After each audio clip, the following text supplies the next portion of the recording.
Okay. Oh, okay. So our first person to speak today is Bea More, the founder of the Carving Studio and Sculpture Center. 35 years ago, she had a vision of a studio for artists to make sculpture, to mentor others, and engage with the community. She's a sculptor, educator, poet, art critic, and an inspiration to the arts community. Bea, I know we're on a tight schedule, so I want to welcome you and keep it really short. Well, I think it's pretty interesting to be here. First, thank you, Carol, for shepherding us to this point, because you have been at the helm for a long, long time. And I hope we get a chance to give you a congratulations in person sometime in this year. Great gratitude, really. So it's interesting in this moment of COVID that I was remembering back to when I first brought students up to Vermont, which was in 1986, the year the Chernobyl plant blew up, which was the main reason. There was a lot of terrorism in Italy, and then the Chernobyl plant blew up. And, you know, the whole story is in Carving Out a Dream. This is the origin story right here in an interview.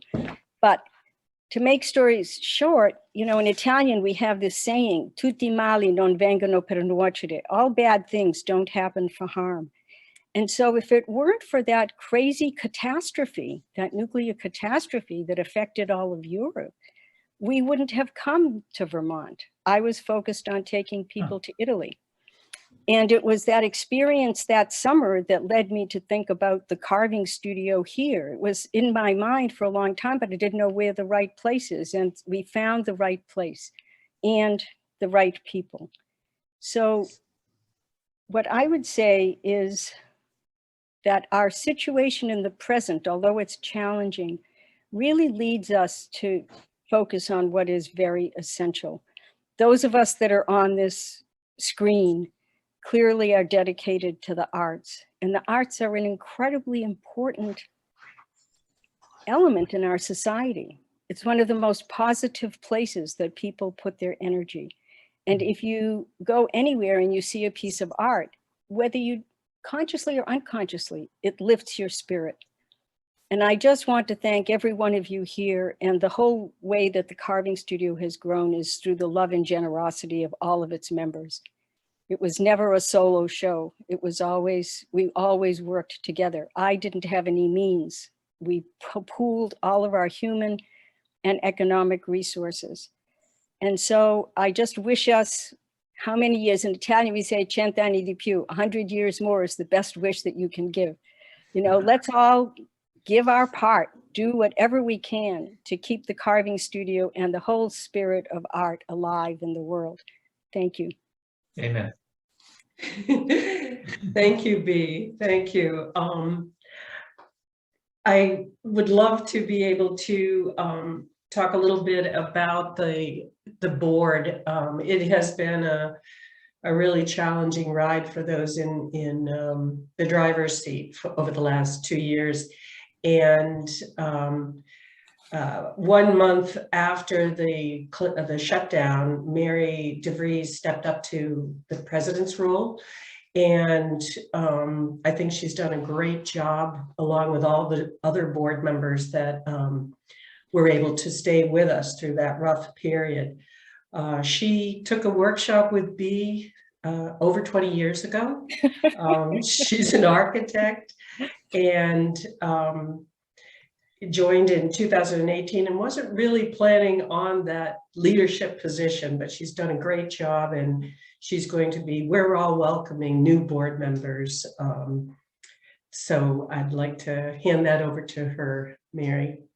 Good afternoon, everyone. And I'm just so happy to be here and see all of you, even though, you know, remotely and from this distance, it's hard for all of us to stay connected, but here we are, and Zoom has, you know, been a wonderful thing for all of us. And I think we'll all be happy when we can say goodbye to Zoom.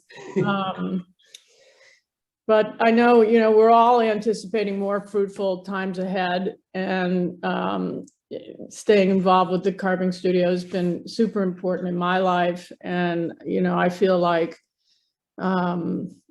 it's been an incredible gift to me. As Bea said earlier, the arts are just so important to each and every one of us that's on here.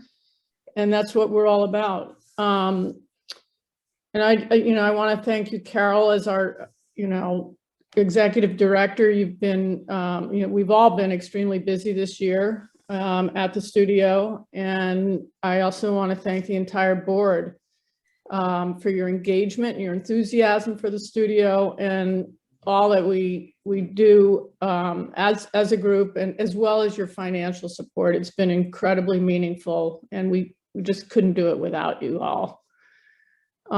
Carol, thank you again for organizing the meeting and bringing us together for this update. And I know we all hope to be able to celebrate live and in person sooner than later. So I'd now like to introduce our 2022 Board of Trustees. We have our continuing members, as myself as president of the board, Christine Deichel as vice president, Tim Schneller as treasurer, and Carolyn Enshack as our secretary. Our continuing members of the board also include Jim Berkman, Ryder Owens, and Phil Gallett. And we're very, very pleased to also welcome our 4 new members. Jeff Bruckerhoff brings over 2 decades of theatrical production experience from his work with companies across the globe. Jeff's primary focus at present is at the Palm Beach Opera as the director of production and facilities.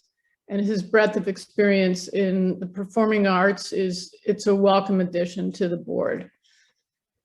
Ian Estabrooks is vice president and portfolio manager of the Trust Company of Vermont. He works with Chris Deichel. He and his family recently relocated to Vermont from the Boston area, where he worked at Putnam Investments for 14 years. In addition to his extensive financial and investment knowledge, Ian also brings to the board his enthusiasm for his new home state and a desire to cultivate meaningful relationships serving the greater community. Dick Ferguson moved to Vermont from Philadelphia with his wife after retiring in 2017. The last 10 years of Dick's work life were spent as business manager of a small business that worked with children with special needs and their parents. Dick also worked in corporate law as well as mergers and acquisitions at Deckard, Price and Rhodes in Philadelphia. And we're excited to add his business and law expertise to our board. But Dick also brings the deep love and passion for the arts that we know will greatly benefit all of us at the carving studio. And last but not least, Judith Rose has been at NeighborWorks America since 2003 as part of the Northeast region, and serves as a relationship manager for groups across New York State from the Hudson Valley to Lake Erie. Judith is also an accomplished sculptor, and her stone and clay work have been shown nationally. Judith has been involved as a participant at the carving studio for many years, and we're pleased to welcome her skills and expertise as a leadership coach to the CSSC board. Welcome, and thank you all. Thank you, Mary. This is the director's report portion, and I felt like if I could get people who have actually been in the trenches, teaching the classes, doing the making new artwork, that we'd be really able to give a better sense of what the carving studio was like this past year. I do want to just put a thank you in for our staff. Olivia has joined us as of September 2021. We had Barbara Lalancet before that. Also, Tom Kearns is a terrific person in the trenches when we need anything in the physical plant, and Chris Matthewson is doing the graphics. So everyone had to adjust over the last 2 years, and it's just been a very meaningful team to be able to stay together. We did have some big bumps up this year with the children's program being canceled in 2020. We usually had 6 courses, 5-day courses for children. All of them were closed. We only held 7 classes after the shutdown in 2020. This year, we did quite a few more, almost half of what we did in 2019. We were able to run residencies this year, which was really, it does a lot for us to be able to have those artists in residence there to just to inspire others and answer questions, share their work. The exhibitions that we were able to hold, in particular, that wonderful installation that happened in, we were able to celebrate. It was installed in 2020, but then we were able to have a celebration at the member show. So that was really wonderful with for the Seven Sisters installation by Josie Dellenbaugh. We also had the artist talks last year, which we're continuing through this year. And I think that's a really inspirational way of keeping in touch during the winter. So we've got a whole range of them coming up in the next few months. And just wanted to thank everyone for participating in the upcoming ones as well. I'd like to start for our first speakers. Evan and Taylor have been involved with the carving studio for over 10 years. It's too short to get into about the different levels, but they are both instructors, artists in residence, have also participated in the commissions over the last few years at the Rutland Downtown Sculpture Trail. So with that, I just want you to be able to talk a little bit about your experience last year and just the changes you witnessed from 2020 to 2021. Well, it's great to see everyone and look forward to this summer and seeing people in person. It was a huge difference. Evan and I were there in 2020, I think in July and August, and 2021 was a whole different, it wasn't quite as robust and lively as a usual summer, but 2021 we were there in I think all of May and June. And then came back 2 weeks in August. Yeah, we'd started the Julia Dore the previous fall, got a few weeks in, and this was Amanda's model that we were copying into marble. And so we got to see a lot of action for those 2 months, and saw the members show and a great turnout to see Seven Sisters. And then we were back in August. We both taught workshops. I had 4 participants, and everyone I think was really happy. And Sarah Stern was one of them. It's good to see Sarah's face on this call. It was great to be able to overlap with Sarah as I believe the August artist in residence. So yeah, just being able to make those connections again and seeing familiar faces and meeting new people. And of course, Sam and Declan were there as interns, which was a huge help, and just like so nice to be able to socialize, with other people compared to 2020, where it was really just the 2 of us and then the occasional visitor. But yeah, they really helped make things run more smoothly, and I think there was a lot more enthusiasm too. I think people were happy to be back, happy that things were actually operating in a fairly normal capacity. Yeah. So it's good to see that. Great. And thank you both for that. And then the Julia Dore, we went back up one more time for the installation of that in October, and that had a good turnout too. So good part of that project. And we also saw Amanda working on the Ernie Royal for a few months at the carving studio. So there was a lot more action this year for sure. Great. The installation for the Julia door, I thought, was really well attended and so much enthusiasm from, it's outside of the Rutland Free Library, and it brought a lot of people together to celebrate that. Thank you. Next we have Josie. You know, Josie Dellenbaugh's been coming to the studio for over 10 years. And she's just a driving force within those alumni people, but she also has a wonderful, always participates in the members show, and had a vision that was just beyond anything that we had planned, and the board embraced it, and the Seven Sisters was over a year and a half, was completed and installed in late 2020 and celebrated at the members show, which we hadn't run the year before either. So if you want to just tell us a little bit about your experience with that and leaving a legacy. Quite frankly, I couldn't have done any of it without the Carving Center and the support that they've given me.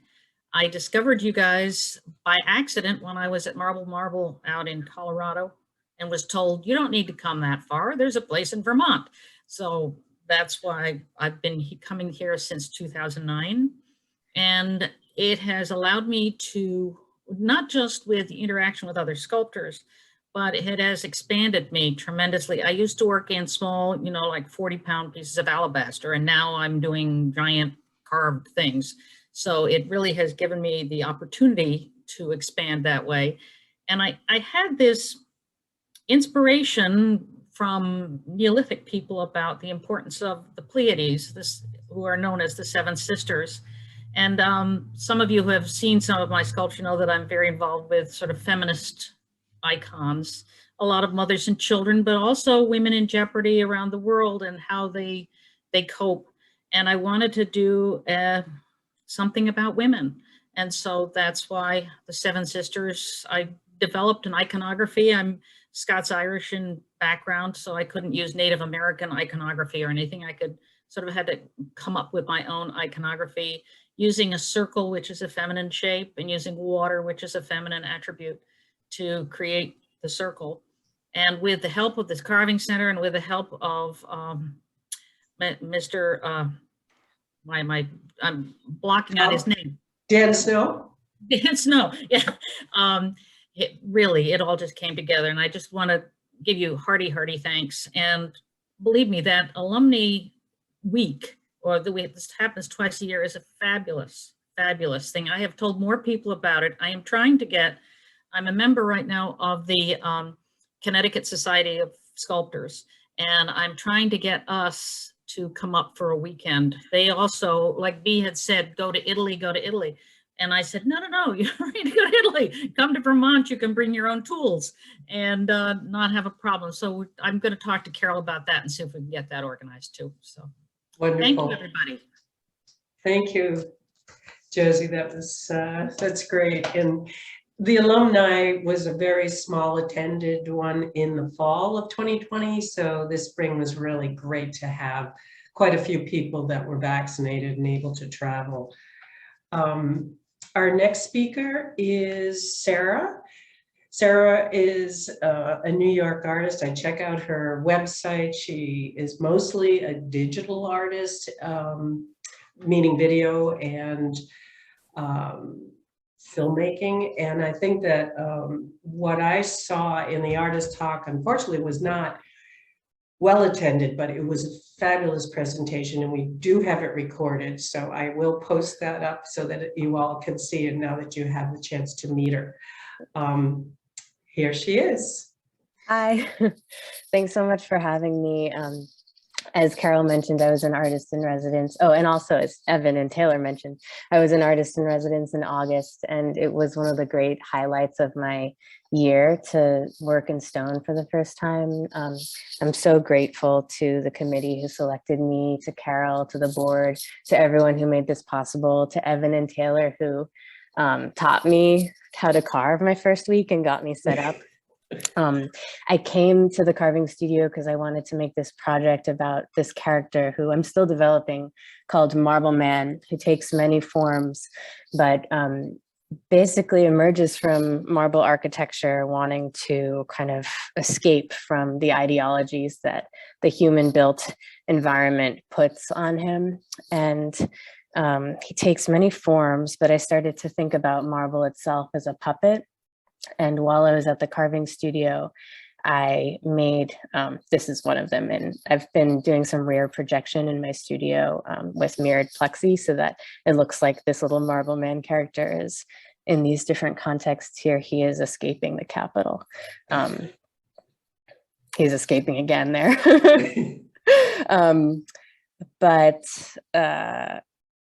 Sorry, I got distracted. Yeah, so I made a bunch of marble puppets and performance objects and masks and sculptures while I was at the carving studio. And by mid-August, because classes had wrapped up and there weren't any other artists in residence, I was able to expand to fill the entire large tent, which was such an incredible pleasure for me, especially, it would have been anyway, but especially after these years of the pandemic, living in New York City and being so cooped up. And I was just so grateful to be able to do that. I came in not knowing whether I would even be able to carve anything because I had just never used those muscles, and to be able to expand in this way, every single table you see in this image is taken up by one of my Marble Man experiments. And then I was also, let's see if I can play this. Oops, it didn't play for some reason. Maybe it's not going to allow me to, sorry. Well, as I was making these Marble Man characters, I also was experimenting with how they moved and having so much space and so many resources. I also wanted to thank Tom. I know that he's not here, but Tom was so wonderful throughout the month. And then this is, this one's not going to play either. The eyes move though. And making some stop motion while I was there, just to give you a little, I'm sorry, my videos aren't playing. I know that that doesn't bode well for a moving image person, but usually they do play. But anyway, I will wrap it up there because I know that we're short on time. And thank you. Thank you so much, Sarah. That was also, really I'm wonderful. planning to return soon to the carving studio to continue working on my Marble Man pieces. So I feel like this is a long-term, I want this to be a long-term relationship, and I'm very grateful for everyone who makes the carving studio what it is. So thank you. You notice everyone is smiling. And she's coming on, I hope, Monday, and we have been preparing the areas so that we can make this available to a lot of artists in the future. So the coping shop and the I realized I forgot to say thank you to Sam and Declan, who were awesome.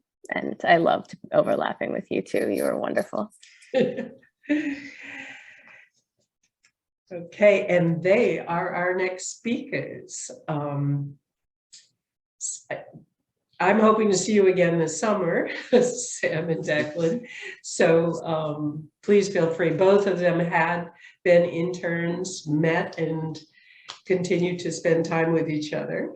And I think Sam just graduated a month ago. I'm graduating at the end of this February. I'm currently in senior thesis degree project mode. Okay. But yeah. And finishing up at the Rhode Island School of Design, and Declan is at Hunter. Mm-hmm. And so please feel free to say a few words about your experience. Yeah. All right. Do you want to go first? Sure. Yeah, our first summer was in 2019, right before COVID, and we had just a wonderful, amazing experience with Tom and Evan and Taylor. And we were really disappointed when 2020 happened, but it was such a joy to get to come back for the summer of 2021 and be interns again. And we got to meet Amanda and Sarah, and it was a really nice experience. I feel like we learned a lot, and we're excited to come back. Yeah, I also just wanted to say, because considering that we spent so long on Zoom, especially in school, being on Zoom every day, it was a joy to be able to not be on the computer for a whole summer. You know, it was only once a week you would turn it on to give a presentation. But yeah, kind of escaping the digital world and being able to really be physically active was a big opportunity Yeah. during COVID. And we actually we got to do the intern show this past summer, which had never been done before. Right. It was really nice to have more in-person communication and more of a community space this year. And also getting through Sculpt Fest was a big Sculpt Fest, that was accomplishment. awesome. I felt like, to be able to make a permanent piece was a lot of fun. Because it was a scale I never thought I would be able to work at, but like, I guess, and that's just part of the carving studio, is you have these resources that are just unparalleled in any other scenario. And it feels like there's an energy there that's like an inspirational thing, trying to work on stuff at home. It's just not, there's not the same environment. And getting to see like Sarah and Brian, who came just to see artists in residence who come and get to make large work, really inspires you to push beyond just making like small stone pieces. Yeah. Brian's coming back, by the way. He's got that's awesome. I don't know, maybe a 5-ton piece when he started, and he's on the Cape and decided to rough it all out and coming back again this year. That's awesome. Yeah, you guys were great, I have to say. And they were so productive. Sam did a beautiful portrait of herself that she had done back at school, and then ended up roughly pointing it and finishing it. And I'm using it for my senior thesis. I'm gonna show it off at RISD for my final piece. And Declan just, had pushed the idea of the stone for the stone sake as a monument. So he just was incredibly prolific in making these sculptures that were, really taking the stone and putting it on its own pedestal. So it became part of it. I don't know, you could probably do a better job of describing it, but I absolutely, everybody who saw them were just, and I think you sold some too, were just blown away by the concept. Yeah, it was a bust of a rock. A bust of a rock. Yeah. They're lovely. But yeah, we couldn't have done it without all you guys, and we really appreciate getting to work with all of you and getting the chance to do it again. Great, thank you so much. So next we have, that's it. Nope, sorry, Amanda. Amanda has been teaching at the carving studio for several years, intermittently, and then when she's not doing a residency around the world and the country, she's a terrific instructor and very active with the Rutland Sculpture Trail, conceptualizing, making the models, and really refining them to the point that the carvers can enlarge them. So it's all yours, Amanda. Thank you, Carol. I arrived on site during a period of dormancy last year. I think not just because it was winter, but because of everything that was happening with the pandemic. And there were some silver linings there. The first was a selfish one. I had peace and quiet to start modeling the Ernie Royal model for the Rutland Sculpture Trail. But the most important part of that was getting to see firsthand the site come back into its vitality from that dormancy. And I think the first part of that was when Chalice Mitchell showed up to carve, followed by Evan Morris and Taylor Apostle, who resumed their work on the Julia Dorr piece while I was working on the Royals next door. And then there was a tremendous uptick in energy when the interns arrived, followed by the workshops going into full swing. I did teach last year, and that's been a very positive experience through the years, and it was particularly so last year. I think the gratitude came across not just in person after the workshop, but in the written feedback that people left. They were so grateful to have a physical, tangible place to all gather together. And I'm sure word of mouth will go out from that in a positive way. I did also do an artist talk, and then at the end of my time on site last year, I was given a scholarship, the Vinnie Ream Scholarship, so that I could be a student for a few days, which I'm very grateful for. It was one of Nora's Alabaster workshops. So that's a lot in a small period of time in terms of programming to both witness and to participate in. And I think the lasting impression for me has to do with the welcome.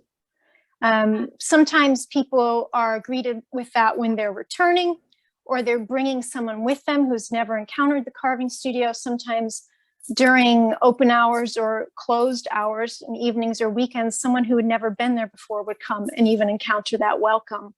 I've appreciated that over the years. I've been moved by witnessing other people experience it. And I just wish all of you an abundance of that energy going forward. Thank you, Amanda. Thank you very much. Thank you all for that testimony. It's just, it says so much to me about, you know, the energy and sort of momentum of the carving studio when we all come together. At this point, I'd like to just have a brief financial report from Chris.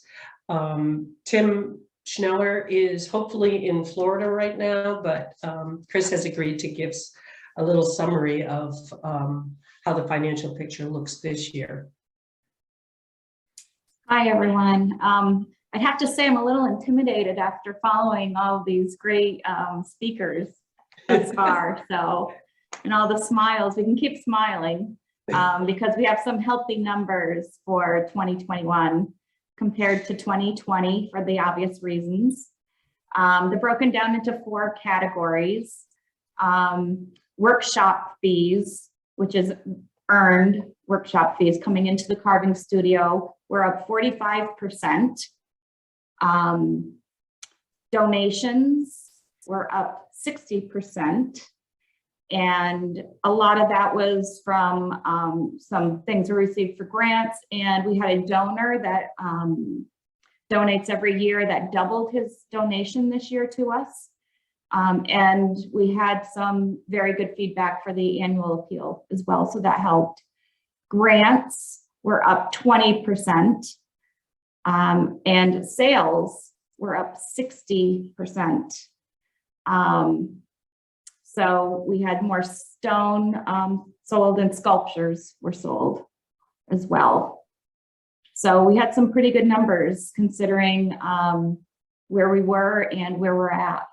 So feel pretty pleased about that. So we can all keep smiling.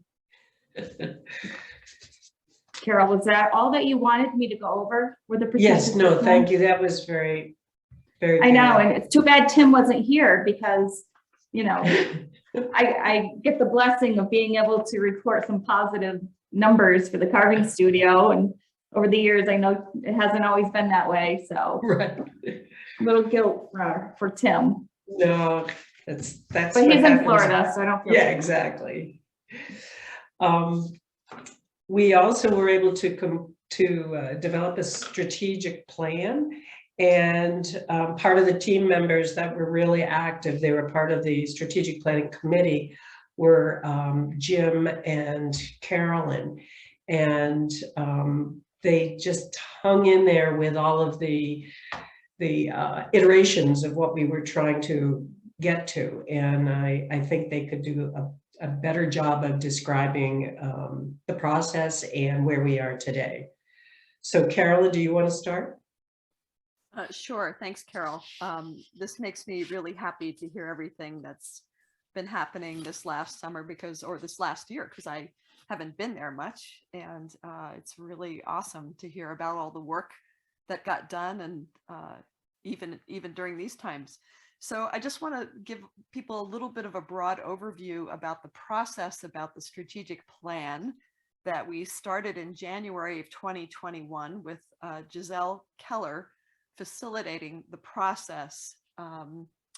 And we did that with the help of 4 current board members and 4 artist educators who had ties to CSC and to the region. And it was quite a fun process. I don't know, maybe some people don't think that's fun, but I thought it was really fun. And Gisela was really good about leading us through it and helping us to clarify what we needed to do to define the future vision and our paths to achieve that vision, which is no small task to condense down to some bullet points about where we want to go. So as I said, I thought it was a pretty fun process. Jim can, say yes or no. Some other people on this call maybe as well. So we began by defining the mission and the values that we wanted to impart to our sculpting community. And that was a really important starting place because we need to figure out, or wanted to really define where we were and what we're about. And that, I think that was almost the hardest part. And of course, is always evolving.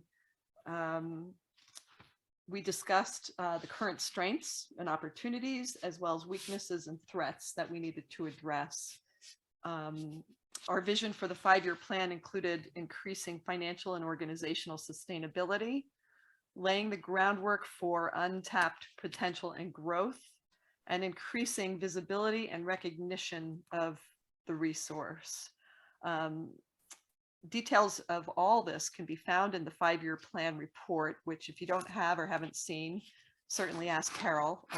It's extremely interesting reading, in my view. And Jim can let you know what happened on progress of the first goals that we defined. So I'll give it to you, Jim. Thanks. Thank you, Carolyn. Thank you, Carolyn. And first, I want to say this has been fascinating. I want to thank Bea for founding this organization. And I want to thank Carol and Mary for their leadership in this past year. I'm a newbie on the board, relatively. I'd been taking, I think, 8 or 9 workshops since 2004, but just joined the board as the strategic plan was underway, which was a wonderful time to jump in feet first. But to see so many young people also here, young by my standards, and especially Evan and Taylor. And Evan, I took his marble carving course the summer of 2020. And Evan, I'm looking at my 2-foot female torso as we speak. And I also want to point out that we have the spirit of St. Gaudens over my shoulder here blessing us, his profile in a bas-relief. So it's been a wonderful meeting so far. I'm just going to mention 5 steps that in this first year of the strategic plan we've already taken, and then I'll mention a couple things that are clearly important that are in the pipeline in this coming year. The first is we have 4 new board members because one of the strategic goals was sustainability by growing and strengthening the Board of Trustees. And 3 of those new people are here, Judith and Ian and Dick, and welcome, and I'll look forward to working with all of you. We also wanted to support and sustain the 4 staff. And by the way, Olivia, I want to thank you too, because she interviewed me as a trustee when I joined the board, and now I get the pleasure of continuing to work with you on staff. And of the 4 staff members this past July, we increased their salaries by 5% on average across the 4, which was part of the strategic goal to strengthen and support staff. And also to get ready, as you'll hear in a moment, to hire a development director, because we wanted to do right by our current staff before bringing on a new person. Third, and this is still in process, is we wanted a business plan that would help us identify the best areas of revenue growth and programmatic growth from a business perspective. We know we want to grow the programs across the year, and that will also require facilities and sheds for wintertime, more wintertime activity. And so we've interviewed someone with a business plan, but we have not yet gotten the business plan going, but we still have $8,000 to spend on a consultant if need be to do a business plan. We did last March start an endowment, and it's modest, but it's ready to be grown. And again, that's one of the reasons in getting a development director, we want to launch a capital campaign that will help grow an endowment for future sustainability of the organization. And finally, and again, Carol and Mary did much of this work. We hired Wendy Baer to be a consultant in looking at aligning our financials with pre-pandemic financials to our strategic goals. And that work was done this fall in October and November with predictions of where growth might come in fundraising especially. So We still have a formal business plan to do in this coming cycle. We hope in this coming cycle we'll find and hire either on staff or as a consultant, a development director, which might start us on a capital campaign. And then we'll begin to work on facilities and growing programmatically across the next few years in the strategic plan. So quick overview. Thank you. Thank you so much, Jim, Carolyn. This is the portion where we get to ask questions or make suggestions or just say what's on your mind. And you notice we're 2 minutes ahead of schedule. Yes, I know. I love it when it works right. Yeah, I just think that having the longevity of the relationships, when I met Evan and Taylor, they had just graduated from college, and it's just been wonderful watching them develop as artists. Traveled and lived in Italy for quite some time and went to China on a program that we had for 2 months, was it, or more? 2 months, yep. Yes. 2 months, and in crazy conditions, but you know, we all kind of grow out of those experiences. So I don't know, I just feel like the chance for us to really, as Josie said, I remember she said this was your decade when you came for the first time. Do you remember that? It was Us? Or Josie? Josie. When There we go. I'm unmuted now, right? yes. Yeah. Yes. Carol, I had a question. If they could explain who is in charge of this new sculpture trail that's going to be going around the property that you and Jeff and I looked at in the fall? Oh, yes. Who's in charge? We have a really zealous board member who does a lot of mowings, Tim Schneller, who's also our treasurer. And he was not, there's been some stops and starts with the sculpture trail. And so he put up the funding to get the trail started, the design of the trail. And we have folded it into our business plan, or the beginnings of our business plan, because it came out of the strategic plan. We've had some people look at it for giving us an estimate to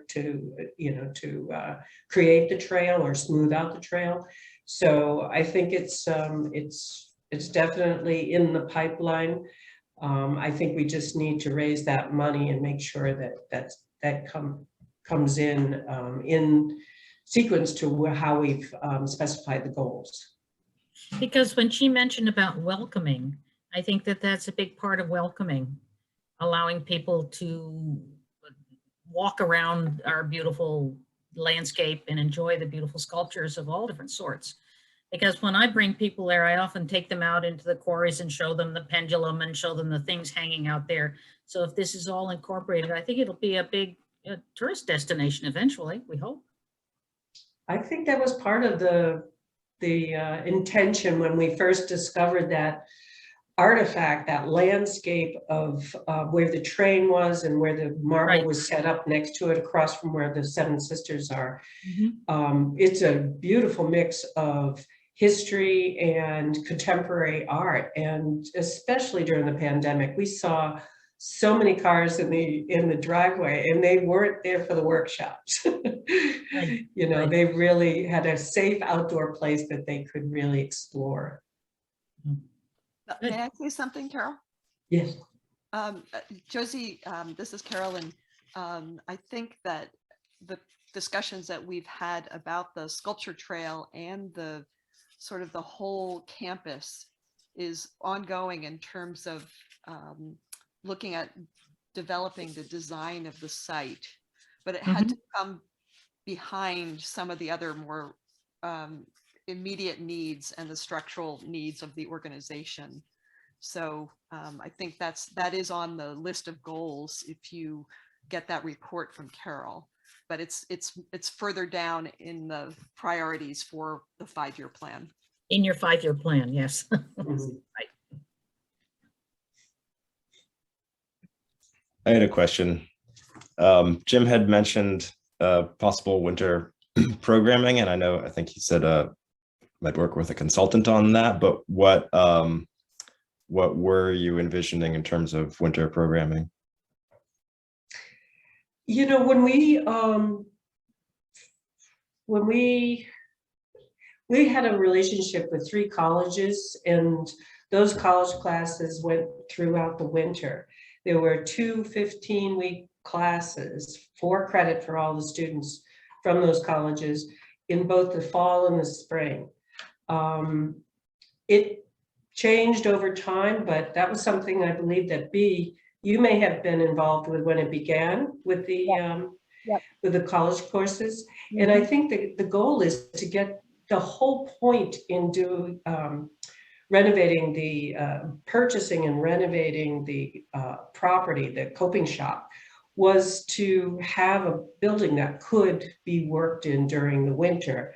At that time, we were having to store everything in between the different classes when we had just the main building. So it really was an effort to expand.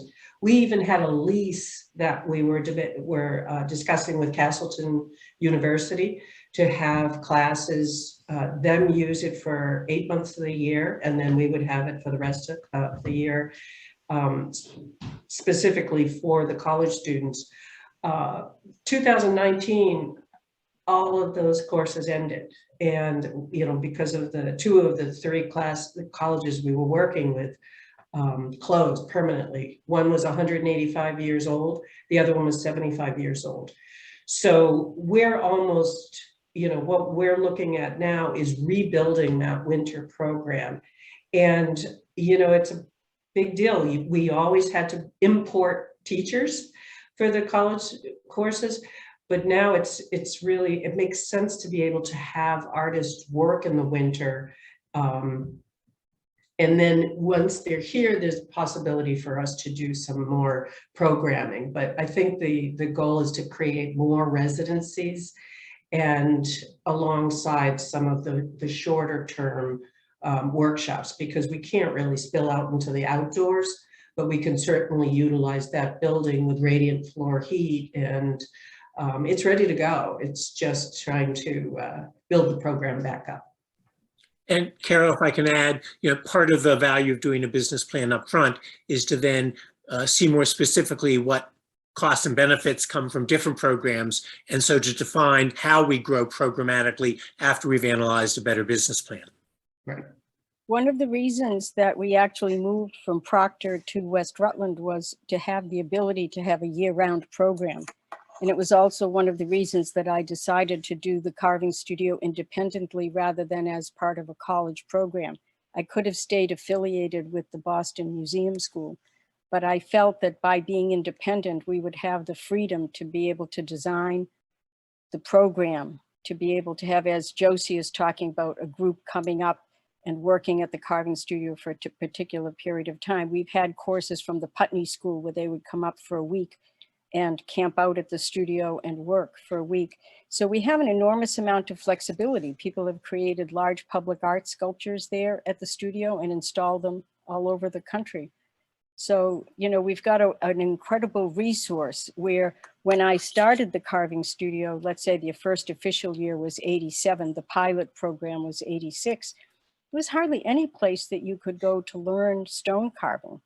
And wood carving wasn't far behind. Marble started around the same time. I wonder where the stars were that both of us, you know, sister programs in a sense, started in different parts of the country. But the carving studio is an extraordinary resource, and part of it is the year-round option. And it functions 3/4 of the year anyway, and it keeps going in the other times with planning and whatever. And part of the strategic question that is still to be resolved in this coming cycle is housing, and whether additional sheds for larger indoor winter facilities would be worth the trouble of trying to build. So those are open questions to answer, Evan. We don't yet know what programs we would build in the winter, but all of the above are under consideration. Thank you. Yeah. Sounds like there are a lot of possibilities.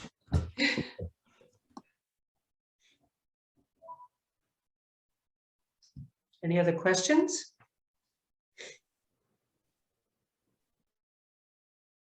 So how large a program are you projecting for this coming year? Do you think it's going to be in quotes normal or preparing for? I think, you know, a lot of it is about the dialogue between the artists and how they're feeling. So it isn't, you know, we have plenty of classes that are listed. We're still trying to be conservative about space in case there is that distance that we have to protect others. But I think we're going at least as much scheduling as much as we can as we did this year, and try to build on that as we get into March and April and see where the whole country is at that point. We do have 2 commissions that are going to be carved this summer for Redfield Proctor and Batman and Tom Fagan.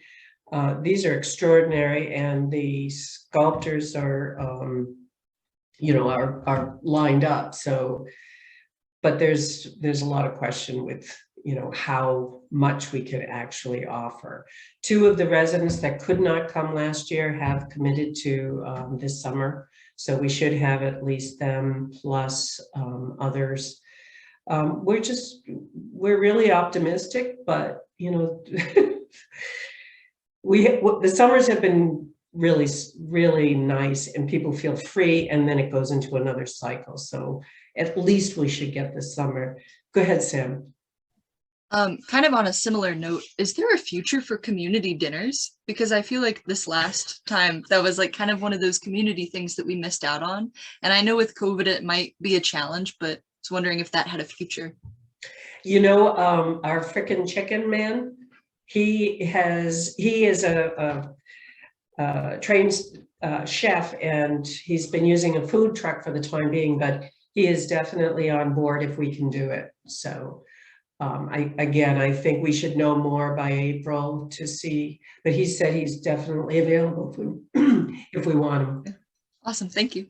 Yeah, that is a special time, and the alumni in particular were really disappointed that we weren't doing dinners again. But it wasn't just them. I mean, everybody really enjoys that chance to come together and talk about the days. And we just weren't able to do that this year.